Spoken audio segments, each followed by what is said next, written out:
یزید بن معاویہ۔ واقعہ کربلا کی ابتدا دراصل 56 ہجری بمطابق 676 عیسوی میں ہو گئی تھی، جب حضرت امیر معاویہ اللہ تعالیٰ عنہ نے اپنے بیٹے ابو خالد یزید بن معاویہ بن ابی سفیان کو ولی عہد نامزد کیا۔ حضرت امیر معاویہ اللہ تعالیٰ عنہ نے حضرت امام حسین اللہ تعالیٰ عنہ کو یزید کے ولی عہد نامزد کرنے پر مطمئن کرنے کی کوشش کی، چنانچہ اکثر مورخین کا بیان ہے کہ حضرت امیر معاویہ اللہ تعالیٰ عنہ نے وفات سے قبل یزید کو ہدایت کر دی تھی کہ وہ امام حسین اللہ تعالیٰ عنہ اور ان کے ساتھیوں سے اپنی بیعت پر اصرار نہ کرے، لیکن رجب 60 ہجری بمطابق 680 یزید نے اپنی بادشاہت کا اعلان کر دیا۔ یزید نے ملوکیت کے اعلان کے ساتھ ہی مدینہ منورہ میں ایک مختصر حکم بھیجا جس میں اپنے والد کی وفات کے ذکر کے علاوہ گورنر کو ہدایت کر دی تھی حسین اللہ تعالیٰ عنہ، عبداللہ بن عمر اللہ تعالیٰ عنہ اور عبداللہ بن زبیر اللہ تعالیٰ عنہ سے ہر طرح بیعت لی جائے اور اس معاملے میں اتنی سختی کی جائے کہ یہ لوگ بیعت پر مجبور ہو جائیں۔ تاریخ الرسل والمملوک جلد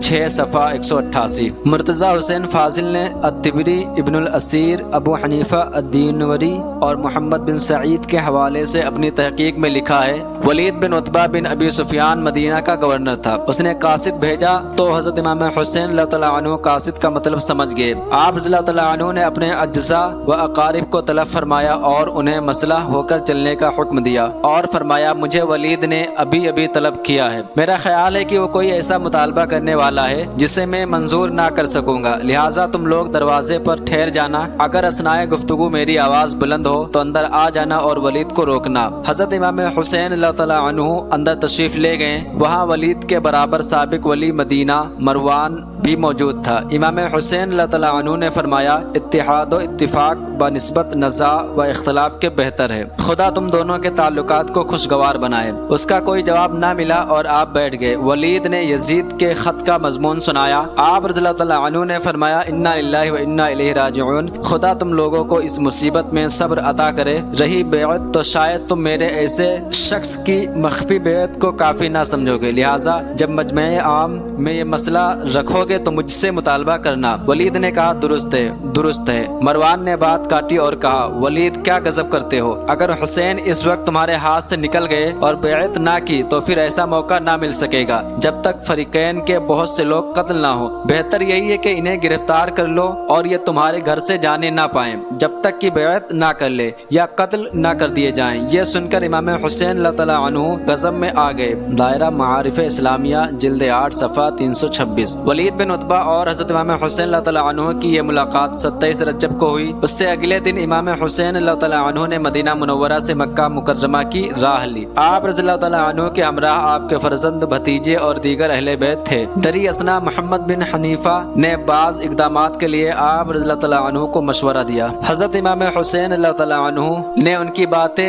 غور سے سنی اور بھائی کو خدا حافظ کہتے ہوئے روانہ ہو گئے۔ مکہ مکرمہ روانہ ہونے سے قبل حضرت امام حسین اللہ تعالیٰ عنہ نے روضہ رسول صلی اللہ علیہ وآلہ وسلم پر حاضری دی، پھر اپنی والدہ ماجدہ کی قبر پر آئے اور کافی وقت وہاں گزارا۔ اس کے بعد عام راستے سے سفر اختیار کیا اور 4 شعبان 60 ہجری کو مکہ مکرمہ میں داخل ہو گئے۔ ابو حنیفہ کا بیان ہے مکہ معظمہ میں آپ رضی اللہ تعالیٰ عنہ نے شعب علی میں قیام فرمایا۔ حضرت ابن زبیر اللہ تعالیٰ عنہ پہلے ہی سے مکہ میں موجود تھے۔ اہل مکہ کو حضرت امام حسین اللہ تعالیٰ عنہ کی آمد کی خبر ملی تو جوق در جوق ملاقاتوں کے لیے آنے لگے۔ محمد بن مفید کا کہنا ہے ابن زبیر رضی اللہ تعالیٰ عنہ کو امام حسین رضی اللہ تعالیٰ عنہ کی آمد کچھ گرا گزری، کیونکہ انہیں یقین تھا کہ امام حسین اللہ تعالیٰ عنہ کی موجودگی میں کوئی شخص ان کی بیعت نہیں کرے گا اور سب لوگ امام حسین اللہ تعالیٰ عنہ کی بیعت کو ترجیح دیں گے۔ یہ تو مورخین کا اپنا خیال ہے، ورنہ صحابہ کرام رضی اللہ تعالیٰ علیہم اجمعین کبھی ایک دوسرے سے بغض نہیں رکھ سکتے، وہ ایک دوسرے کے لیے نرم ہیں اور کفار کے لیے لوہے کی طرح سخت۔ اگر حضرت ابن زبیر اللہ تعالیٰ عنہ کو حضرت امام حسین رضی اللہ تعالیٰ عنہ کا آنا ناگوار گزرتا تو بعد میں ان کی بیعت پر اصرار نہ کرتے۔ یہ محض من گھڑت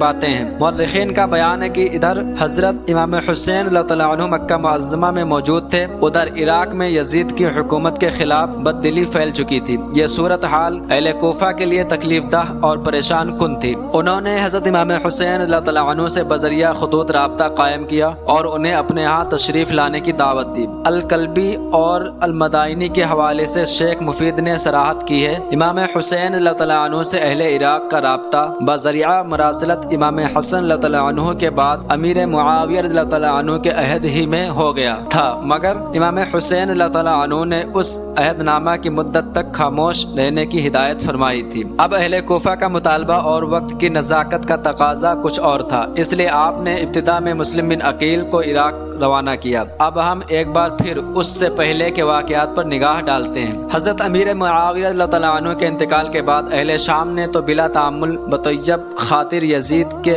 ہاتھ بیعت کر لی۔ دوسرے دن صوبے کے لوگوں نے بھی اعمال کے ذریعے بیعت کی اور اب اور رعب سلطنت کے مقابلے میں انکار کی جرت نہ کر سکے۔ یزید نے تخت حکومت پر بیٹھتے ہی صوبوں اور ولایتوں کے عالموں کو لکھا، لوگوں سے میرے نام پر بیعت لو۔ اس زمانے میں مدینہ کے والی ولید بن عتبہ بن ابی سفیان اور کوفہ کے والی نعمان بن بشیر رضی اللہ تعالیٰ عنہ تھے، دونوں عامل نیک طبیعت اور صلح جو انسان تھے۔ ان دونوں کے مزاج میں سختی درستی دوسرے عاملوں کے مقابلے میں بالکل نہ تھی۔ جب یزید کا حکم مدینہ منورہ میں ولید بن عتبہ کے پاس پہنچا، ولید نے اکابرین مدینہ کو جمع کر کے یزید کا خط سنایا۔ حضرت امام حسین اللہ تعالیٰ عنہ نے حضرت امیر معاویہ اللہ تعالیٰ عنہ کی وفات کا سن کر اظہار افسوس کیا اور ان کے لیے دعائے مغفرت کی، اور ولید بن عتبہ سے کہا ابھی میری بیعت کے لیے جلدی نہ کیجیے، میں سوچ کر فیصلہ کروں گا۔ مروان بن حکم جو پہلے مدینہ کا عامل اور اب ولید بن عتبہ کی ماتحتی میں بطور مشیر موجود تھا، اس نے ولید بن عتبہ کو ترغیب دی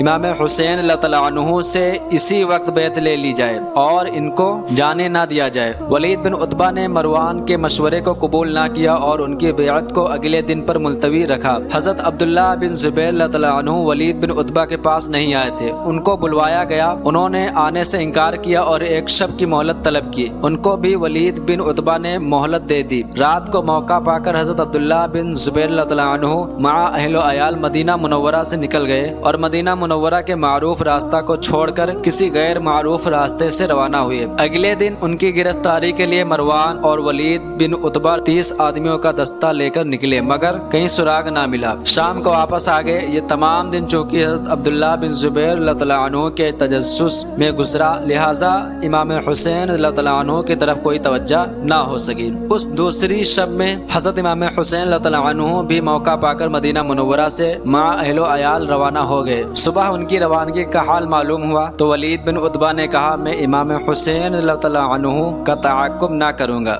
ممکن ہے کہ وہ مقابلہ کریں اور مجھ کو ان کے خون سے اپنے ہاتھ رنگنے پڑے جو مجھ کو کسی طرح گوارا نہیں۔ ولید بن عتبہ نے ان دونوں اصحاب کی روانگی کے بعد اہل مدینہ سے خلافت یزید کی بیعت لی۔ حضرت عبداللہ بن عمر رضی اللہ تعالیٰ عنہ سے کوئی خطرہ ہی نہ تھا کیونکہ انہوں نے کبھی خلافت کی خواہش ہی نہیں کی اور یزید نے بھی لکھ دیا تھا اگر عبداللہ بن عمر رضی اللہ تعالیٰ عنہ بیعت نہ کریں تو ان سے کوئی تعرض نہ کیا جائے، لہٰذا حضرت عبداللہ بن عمر رضی اللہ تعالیٰ عنہ سے بیعت کے لیے کسی نے کچھ نہ کہا۔ حضرت عبداللہ بن عمر رضی اللہ تعالیٰ عنہ اور حضرت عبداللہ بن عباس رضی اللہ تعالیٰ عنہ چند روز کے بعد مکہ مکرمہ کی طرف چلے گئے۔ مکہ مکرمہ میں حارث بن حر کو یزید نے حاکم بنا کر بھیج دیا تھا۔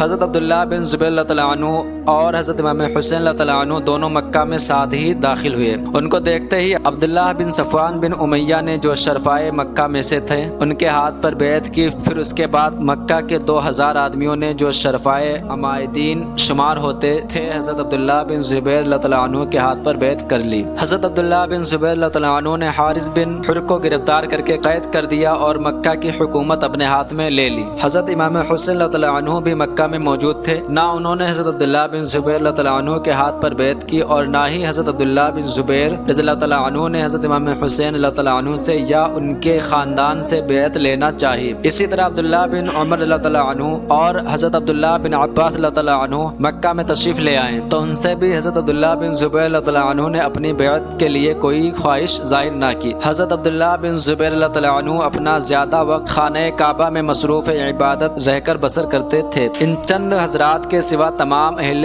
مکہ ان کے ہاتھ پر بیعت ہو گئے تھے۔ حضرت امام حسین اللہ تعالیٰ عنہ سے حضرت عبداللہ بن زبیر اللہ تعالیٰ عنہ اکثر ملتے اور مشورہ بھی کرتے رہتے تھے۔ معلوم ایسا ہوتا ہے کہ حضرت عبداللہ بن زبیر اللہ تعالیٰ عنہ نے خلافت کی بیعت نہیں تھی بلکہ اس بیعت کا منشا صرف یہ تھا کہ یزید کو خلیفہ تسلیم نہ کیا جائے اور جب تک خلیفہ عالم اسلام کے لیے متفقہ طور پر مطمئن نہ ہو اس وقت تک امن و امان اور انتظام قائم رکھنے کے لیے حضرت عبداللہ بن زبیر اللہ تعالیٰ عنہ مکہ کے حاکم تسلیم کیے جائیں۔ عبداللہ بن زبیر کی فتح۔ ادھر حضرت عبداللہ بن زبیر اللہ تعالیٰ عنہ اور حضرت امام حسین اللہ تعالیٰ عنہ مدینہ منورہ سے چلے جانے اور اہل مدینہ کے بیعت کر لینے کی کیفیت مروان نے یزید کے پاس لکھ بھیجی۔ یزید نے فوراً ولید بن عتبہ کو معزول کر کے ان کی جگہ حضرت عمرو بن سعد العاص کو مدینہ کا حاکم مقرر کر کے بھیجا۔ عمرو بن سعد العاص نے مدینہ کی حکومت سنبھالی اور ولید بن عتبہ مدینہ منورہ سے یزید کے پاس چلے گئے۔ ادھر مکہ میں حضرت عبداللہ بن زبیر اللہ تعالیٰ عنہ کے قابض ہو جانے اور حارث کے قید ہو جانے کی کیفیت حارث بن خالد نے